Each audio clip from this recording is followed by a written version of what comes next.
This is Jennifer Lister, and I'm the VP of Risk Management and Claims Advocacy for the Florida Insurance Trust. I will be discussing today Hurricane Irma and its impact on FIT, and also general risk management information on hurricane preparedness.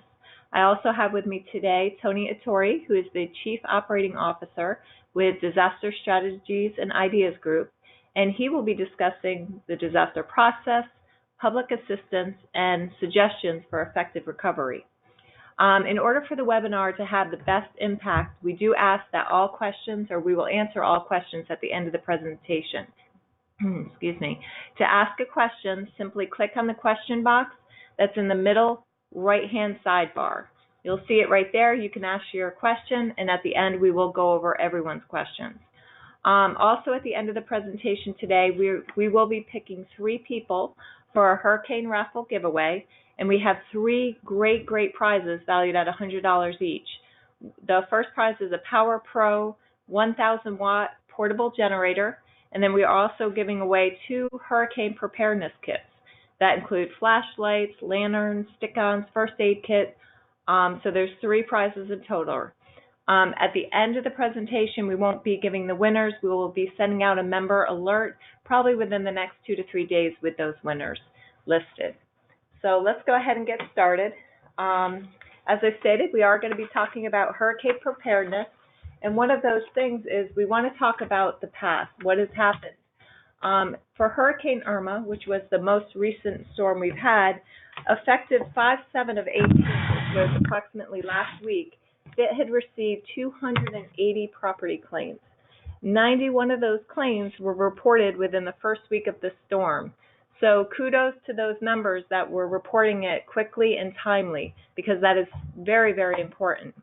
We had 50 members that were affected, that had multiple locations affected, and the good news is much of that damage was minimal, with only several large loss claims.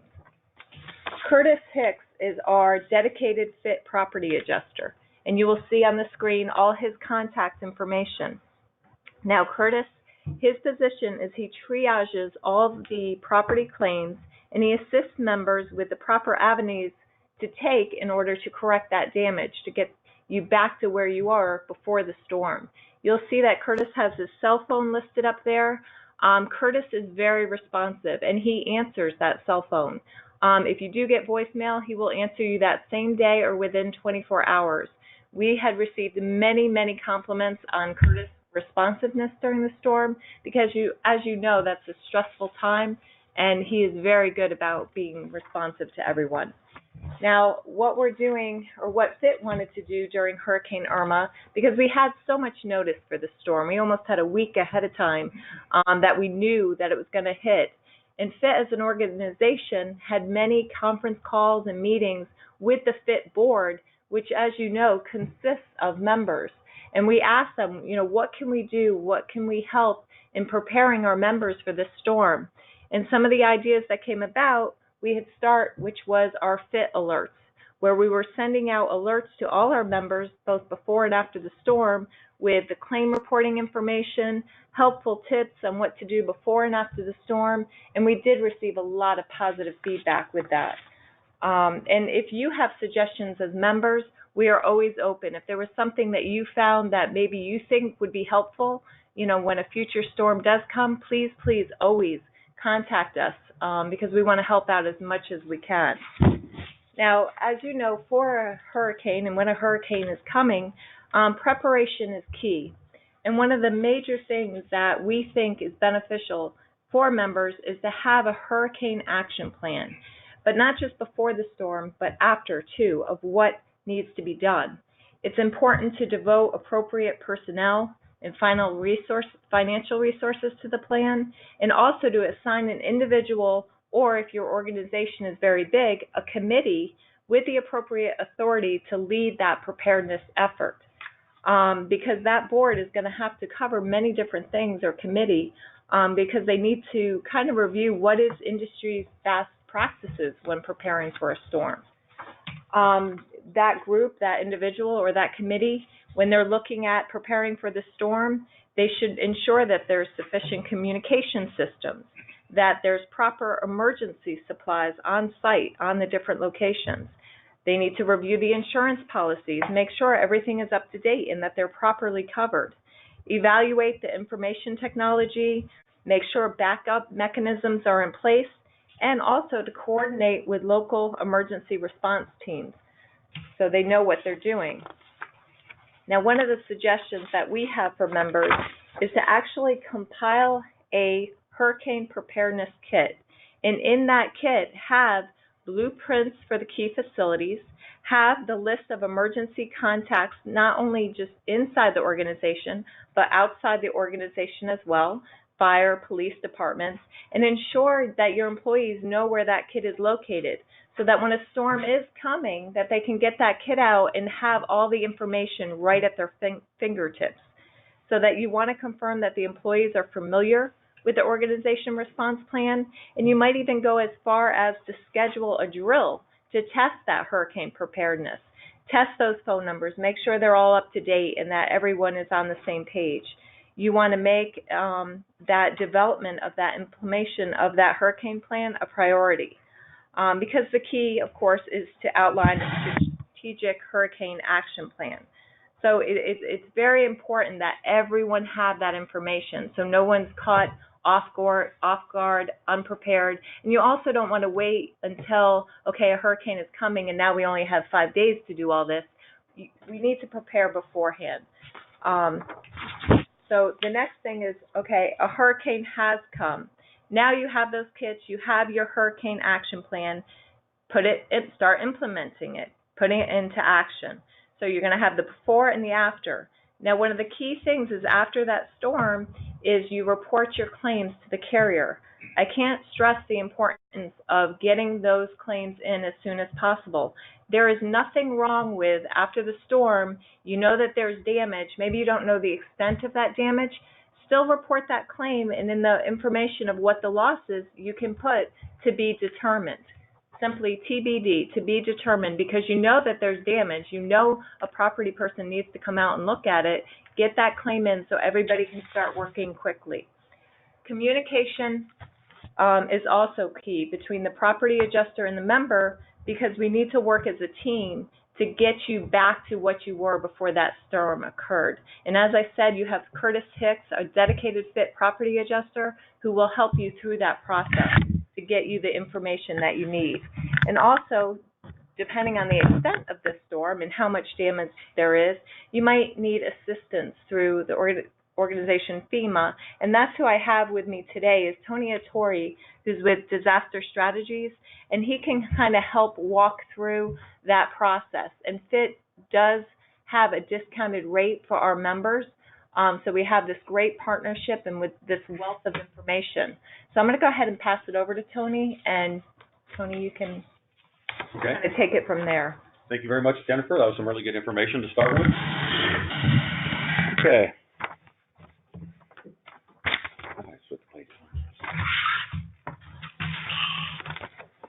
Which one?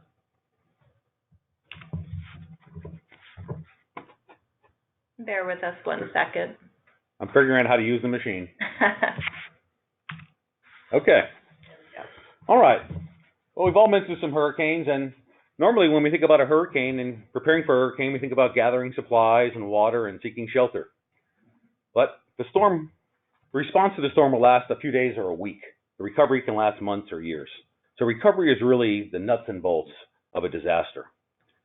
FIT members, as mostly small nonprofit businesses, can incur damages that could be quite impactful. A $20,000 loss for a FIT member could be much more impactful than a $2 million loss for a big county. So understanding and being prepared for the recovery process is critical for your finances and for your stability of the organization moving forward. What we're going to do today is cover some of the basics of the state and federal disaster processes with an eye towards maximizing the federal recovery dollars that your organizations can receive and trying to ensure that you're best prepared when a disaster does hit. Just a bit of brief information about my company and who I am. DSI has been in existence since 2003 when we were founded by our former director of the Florida Division of Emergency Management, Joe Myers. Joe was brought to Florida after Hurricane Andrew by Governor Childs to lead the Florida Emergency Management Division and he created the gold standard in the United States for emergency management divisions. He left in 2004 and created 2003 and created DSI, and since 2009 we have been the contractors to the state of Florida for all disasters. This means that when a storm hits, DSI staff put on state emergency response team shirts and went out to the counties and assisted the counties with assessing their damages and developing projects to receive your reimbursements from FEMA. Unfortunately, for some reason, the state has decided in 2017 that they were not going to follow that model any longer. And they no longer sent DSI or any other staff into the field to work with counties, cities, or nonprofit entities such as yourselves to help them assess the damages and develop their projects.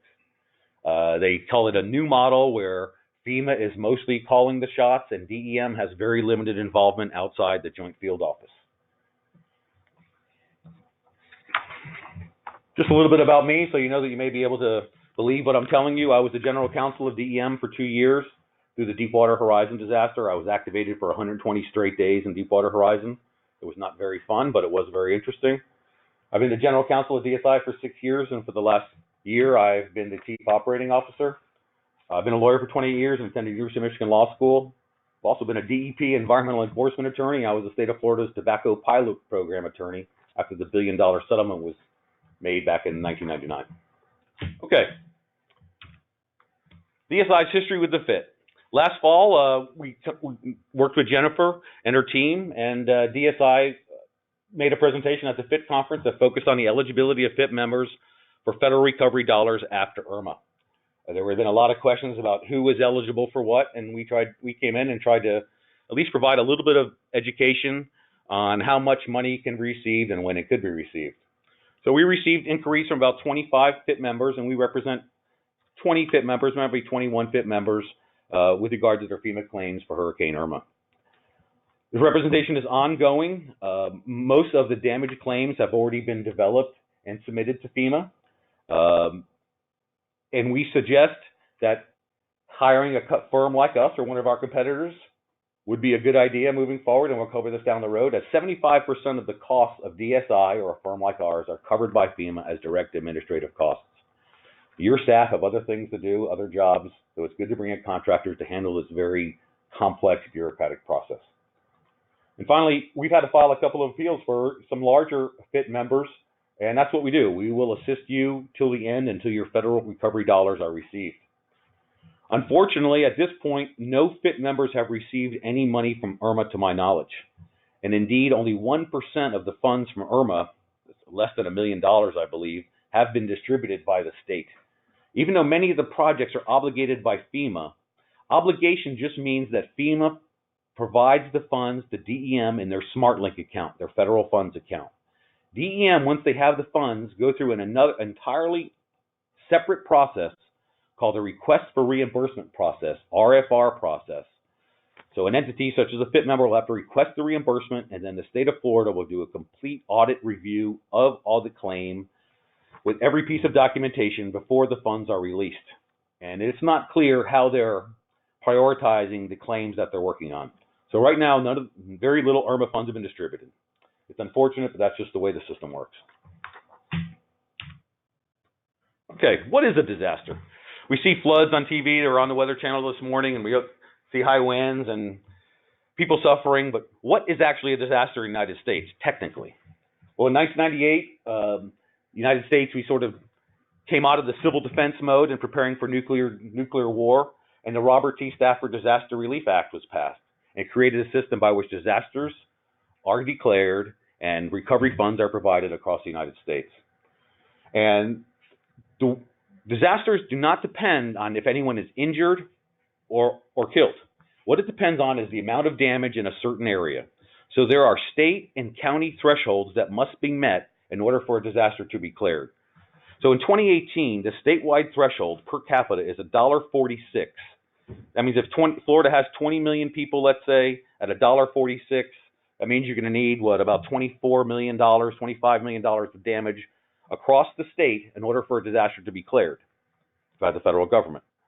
We also have a county threshold, which for 2018 is $3.68. That means in addition to the state threshold, the county threshold also has to be met. So the damages in that jurisdiction also have to exceed $3.68 per person. And so that is what a disaster is in the United States. It's if certain damage thresholds have been met, not how much devastation it looks like on TV or how many people have been injured or killed. Okay, what happens in Florida when there's a disaster or some sort of threatening situation, weather or otherwise? Well, Florida will do is the Florida governor, and I've had to write many of these executive orders in the past when I was general counsel at DEM, will develop an executive order that's specific to the storm, and usually these are issued pre-landfall. So it's issued before the storm even hits. And an executive order, it revises rights and responsibilities of governmental entities, but most importantly what it does is that it eliminates formal procurement requirements during the pendency of the executive order. So in order to get reimbursed by FEMA for your costs, when you hire a contractor, those contractors need to be procured appropriately according to state and federal law and your own policies. We're going to cover that a little later. But when an executive order is issued, that means that those policies are suspended, and you can do whatever is necessary to protect life and property, and those costs will be reimbursed, and a lack of formal procurement will not be held as a debt, not be held against you. That's important to know. That's the most important aspect of a Florida executive order. So, for instance, the Irma executive order, I mean, it was issued, as Jennifer mentioned, well ahead of time of the storm. We knew it was coming. So there was a long period of time, maybe 5 or 6 days, maybe even a week, for you to take actions, even if you had failed to do it, failed to prepare, get a generator ready, failed to get extra staff prepared. You could have done it in this week without formal procurement just because you knew the storm was coming. And that's the most important thing to know about the Florida executive order. It gives you latitude to do what you have to do for the storm without risk of those costs not being reimbursed. Now, when the executive order is complete, those non-formally procured contracts are no longer to be reimbursed. You're going to have to take steps to formally procure them. But while the executive order is in place, and oftentimes they are renewed once or twice after a storm, this certainly was for Irma, you can do what you need to do in order to protect your property and your clients. Okay, so that's what happens in Florida. What happens on the federal level? On the federal level, pursuant to the Stafford Act, after an event occurs, a state can seek a major disaster declaration. We have to, and I've written these letters in the past, it's a very detailed, many-page letter documenting the damages and the storm history and anything related to the event has to be revealed to FEMA, and it's actually approved by the president eventually. When an area is declared for public assistance, the local governments in that area, as well as PNPs, private, non-for-profit entities such as yourselves, will be eligible for federal reimbursement, usually 75% of your costs to respond to and recover from the disaster. In some disasters, it's higher. For instance, for Hurricane Irma, the FEMA said it would be 100% reimbursement for Category B expenses for the first 30 days. For instance, for Hurricane Katrina was a 100% storm. The federal government paid 100% of all the costs. In 2004-2005 hurricane season, when we had many storms, several of those storms were 90% storms because the burden was so high on the state and local governments. But normally it is 75%. And of that 75%, the federal government paid the 75%, and local governments in Florida have to pay 12.5%, half of the remaining 25%, because the state will pay 12.5%. But for PNP such as yourself, you will have to pay the whole 25% not covered by the federal government. The public assistance, and we're going to cover this in much more detail later in the presentation, is broken into categories A through G, but for FIT members, categories A, B, and E are most important. And category A, we'll see, is debris, B is emergency protective measures, and E is damages to buildings and structures. Although it's not what DSI does, and it's not what we're really expert in, I wanted to cover individual assistance because it's important to know the difference between individual assistance and public assistance. When FEMA issues disaster declarations, or the federal government issues disaster declarations, therefore PA, public assistance, or IA, individual assistance. Sometimes different counties are in each declaration. Like maybe there was a lot of homes damaged in a certain area, but the public infrastructure wasn't so damaged, so they can get an IA declaration. What's much more common is that an area will get a PA declaration and not an IA declaration. So what is IA? IA is assistance to individuals. It's temporary housing, housing vouchers, housing repair, food assistance. And these are all things under something called the Individual and Households Program. Now, many people think FEMA is going to come in and save the day after a storm. The reality is that the most money any individual can ever get from FEMA is $31,400. So no matter how much your uninsured losses were, the most FEMA is ever going to give you is $31,000. That's it. You could have lost everything. The state plays almost no role in the individual assistance process. It's purely FEMA driven. There are no state contractors. It's not something that DSI has done. It's all done on the federal level. But it is important to understand that everything IA and PA. The PA declaration is what's going to affect the FIT members. Okay, well, feel free to write down any questions you have about what we've covered about the state or federal disaster process. And now we're going to move on to a little bit more of a detailed discussion on public assistance and how FIT members can maximize the funds they get in the wake of a disaster.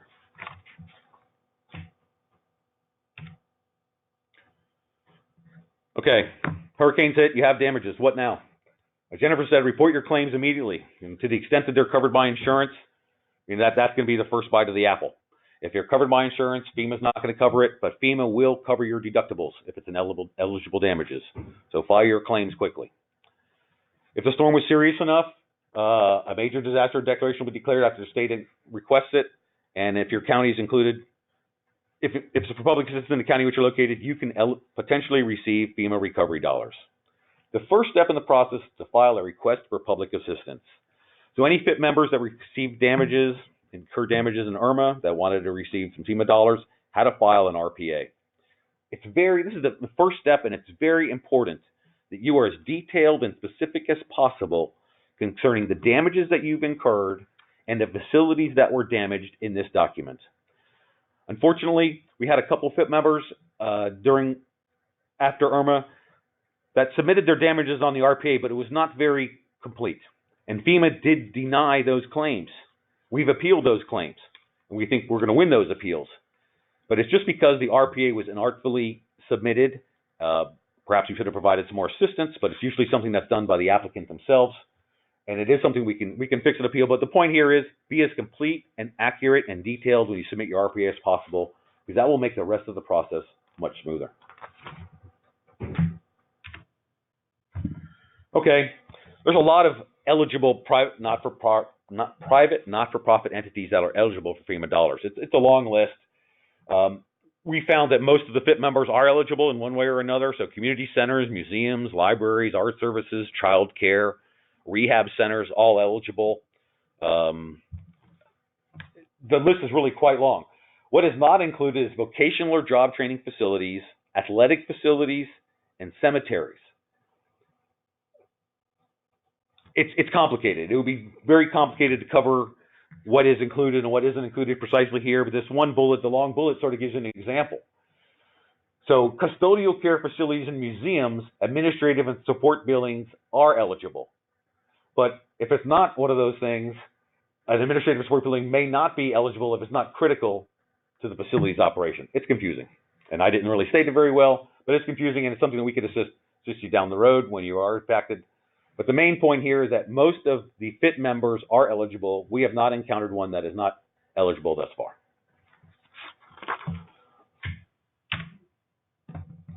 Damages. The most important thing to get federal recovery dollars is to document. The damages must be documented. The expenses must be documented. The FEMA process favors the prepared, so ensuring your expenses are carefully documented, even in the heat of the event, is extremely important. As Jennifer suggested, it might be a great idea for each of you to have a disaster team. It's our suggestion that you put an accounting or finance person on that team. Even if they have no role in assisting your patients or gathering water, have them there and document all the monies that are spent, all the actions that you take. And that's how you're going to get reimbursed. Not trying to recreate it down the road, remembering what you did 3 months earlier. Do it contemporaneously for someone who's in the accounting or finance field department, and the likelihood of your damages being reimbursed is exponentially higher. Okay, as we mentioned earlier, the damages your FIT members are likely to incur are going to be in 3 categories, A, B, and E. Let's go over Category A. Category A is debris. Debris costs and Category A projects are traditionally the largest projects in any storm. No matter what kind of facility you have, you're likely going to have some debris costs after even a smaller disaster. So, for instance, for Hurricane Irma, even as the storm was hitting, the federal government declared the entire state eligible for Category A and B expenses. That means even in areas that were just very marginally hit, if they had debris costs that exceeded the minimum project amount of $3,140, they could be reimbursed for those expenses. So 75% of the cost of cleaning up your property, essentially, can be reimbursed by FEMA. As I said, as long as the minimum project amount, you can receive those funds back. Now, I do suggest that you have a contract in place to deal with this. You do not want to send your staff out or be dealing with other important issues to pick up the debris after a storm hits. Develop a standby contract with a firm, a landscaping firm, something that they're ready to respond when the storm hits. They can pick up your debris and provide you with accurate invoices of what was done. And that is something that you should do prior to the storm. Procure that properly, because those costs could exceed the amount for which formal procurement is required. So I suggest you procure some sort of an entity to help you with your debris if you have a significant sized facility after a storm. It's an excellent idea to be prepared for the storm. All right, Category B. We found that a lot of FIT members have extensive Category B costs because you have to deal with your clients. Your patients have to be taken care of in the storm, and their health is paramount. So any costs that you have in getting ready for the storm, removing floodwater, or after the storm hits, removing floodwater, operating generators, relocating patients, obtaining supplies, these costs can all be recovered. And most importantly, your extraordinary labor costs can also be recovered. We're going to cover this a little later. Labor is often the largest category of expenses in a disaster, and documenting your labor costs is extremely important. Like that's the last bullet shows, the precautions you take for a storm will likely be reimbursed. Most of those, if it's taken in direct response to the approaching storm, FEMA will likely pay you 75% of those costs. All right, Category E, buildings. We had several FIT members that did have Category E damages in Irma, structures that are damaged. If it's not covered by insurance, FEMA will cover it if it's in a building that's eligible for reimbursement. And if insurance did cover it, FEMA will cover the deductible up to 75%. And just for your own edification, the other types of projects are Category C, which is roads, D, water control structures, dams, F is for utilities. Power companies usually have Category F projects, and G is parks and recreation, is sort of a catch-all category. It's possible that some FIT members could have Category G projects. It's unlikely. We haven't seen any, but it is possible.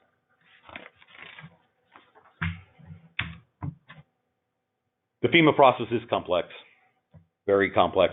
This is a chart of an older process. The process today has been, unfortunately, made even more complex. And FEMA, what is FEMA? FEMA is usually a polyglot of contractors. FEMA, there's very few actual FEMA employees. Most FEMA people that you'll see in the field are contractors from one firm or another. So what we usually have here are contractors on FEMA side and contractors on the applicant side. So it gets quite convoluted. Unfortunately, the more convoluted the process, the better the contractors do, but I'm not sure the better the applicants do.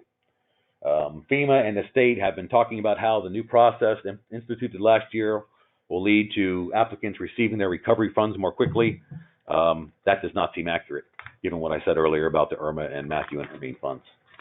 So this is the kind of process you're going to have to navigate after a storm, which is another reason why you may want to consider hiring a consultant to handle it for you. As you can see, there's a demanding process, and it will require your staff time to navigate, and FEMA is not easy to work with. FEMA staff will rotate out. For some of the FIT members, we're on our third or fourth or even fifth group of FEMA staff for Irma. They'll roll in, they'll work for 3 months, and then they'll roll out. So it's a lot of times the only certain aspect of the entire process is your consultant who has been with you the entire time, because FEMA people, process, and personnel will change. Okay, so how does FEMA help you manage these grants? For about the last 10 years, something I mentioned earlier, something in the Stafford Act includes direct administrative costs. This means costs that were incurred in direct relation to the development of a project are reimbursable by FEMA just as disaster costs. So 75% of the time your own staff spends on the development of recovery projects, or the time, 75% of the cost of the time that contractors spend on the projects, can be reimbursed with FEMA, and those funds will be provided to you when your project is funded. So many people don't recognize that your own staff time is also reimbursable on these projects. So if you have a staff dedicated to reconciling invoices or gathering documents for a consultant or for FEMA, that time should be tracked, because you can also recover 75% of the cost of that time for the development of the projects. Since the DAC has come into play, the FEMA recovery world has changed, and almost every applicant now has a consultant. Now, if you have very minimal damages and not too concerned about FEMA trying to limit how much recovery funds you're going to give you, then maybe you want to go it alone. But otherwise, since 75% of the costs are going to be paid by FEMA, it's probably an intelligent investment from a cost perspective to hire a consultant, because not only will they take care of the process for you, but hopefully we will also assist you in identifying additional types of damages and claims that you may not even have considered. And we certainly have found that to be the case with our representation of the FIP members over the last 6 or 8 months.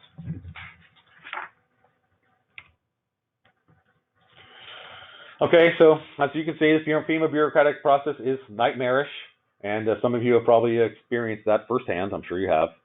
We're just trying to provide you with a little information so you're best prepared as possible to maximize your dollars when you have the opportunity.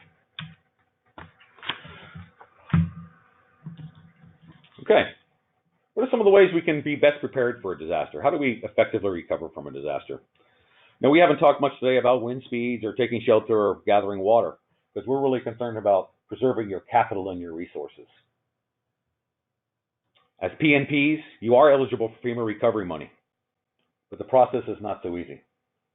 Let's go over a few ideas and tips that you can use to maximize the recovery dollars you will obtain from FEMA down the road.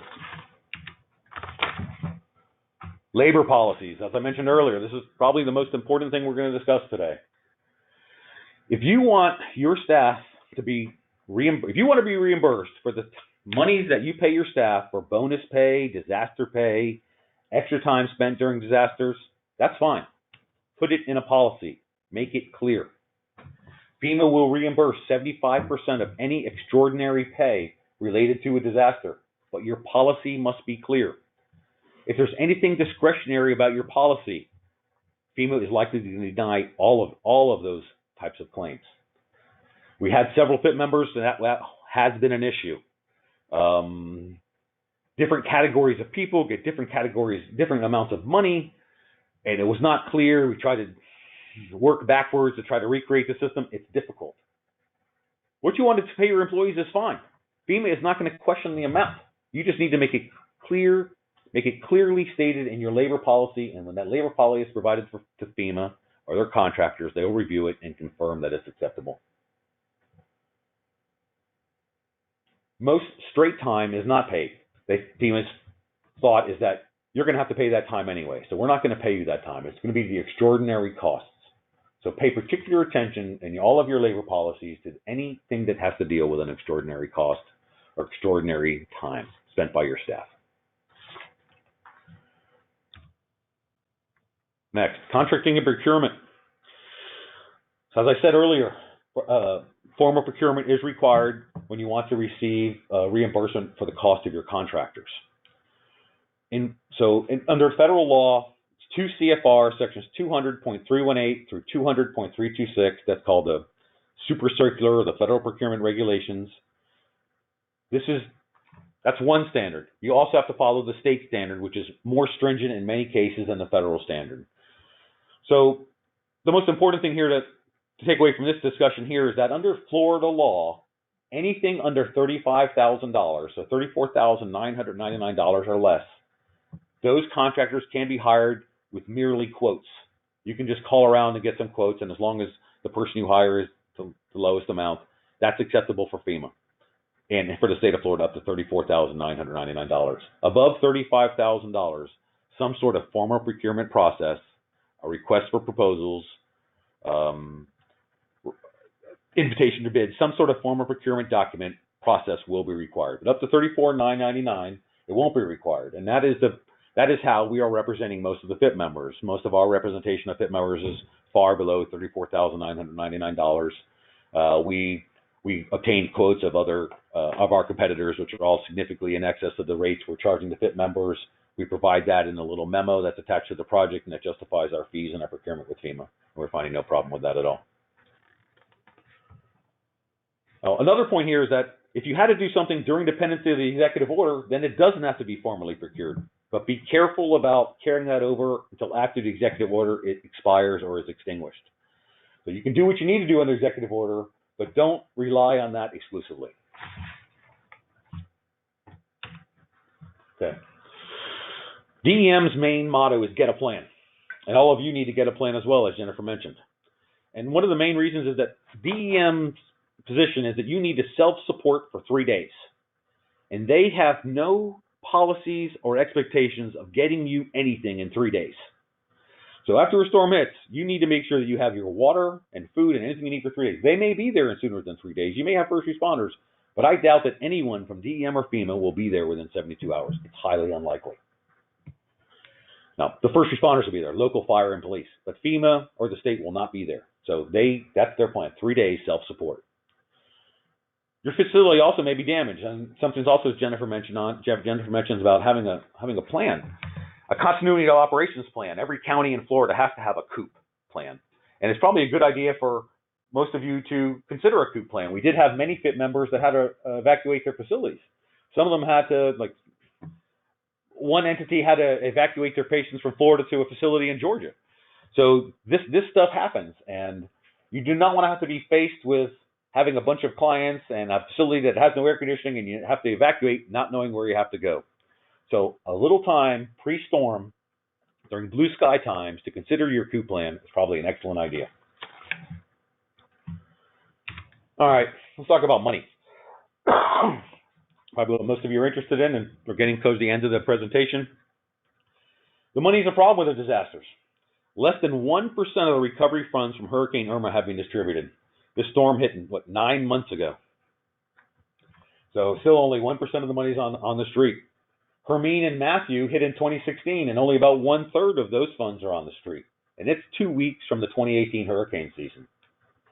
So this means that although FEMA will provide you with reimbursement for these recovery costs and for your recovery contractors, you're going to have to carry these costs for a while. Even for fees from firms like DSI, you're going to have to pay us when we provide you a bill, because it is not legal for us to have a contingency contract where we only get paid if your projects are funded. That's not legal under the public assistance provisions of the Stafford Act. So you're going to have to carry these costs for a while, and it's probably a good idea for each of you to consider how you will do so. How will you carry those costs? And I know this is probably more Jennifer's area than mine. This is an important factor, because it's going to be a while before you get your funds, and you're going to not only be out the cost of the damages from the disaster, but probably the cost for your contractors, picking up your debris, compiling your damages, fixing your facilities, all those things, and you're going to be out of pocket for those funds for quite a while.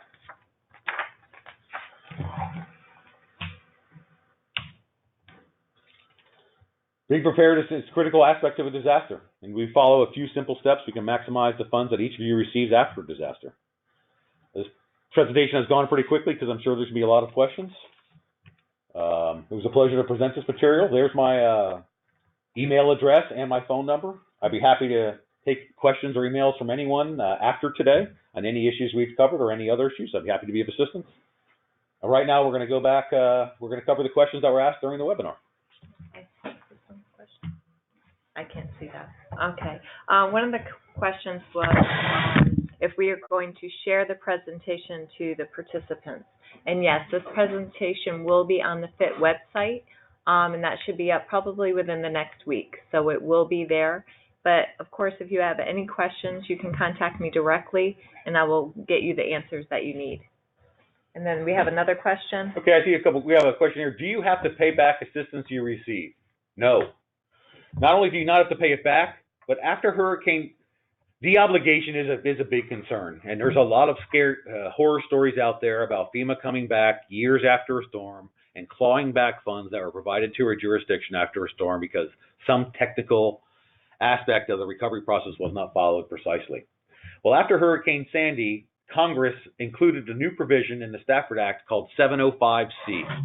And Section 705C of the Stafford Act provides that if funds are provided pursuant to a written agreement, the costs were reasonable, and the purpose of the agreement of the grant was accomplished, that FEMA cannot take those funds back.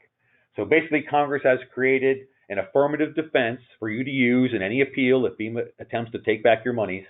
So it's less likely now than ever that any assistance you receive will ever be taken back. Okay, another question. Do the debris removal contractors have to be FEMA certified? No. No, there is no FEMA certification process for debris removal contractors. And we actually recommend, through our recent experience, that you develop relationships and contracts with local entities.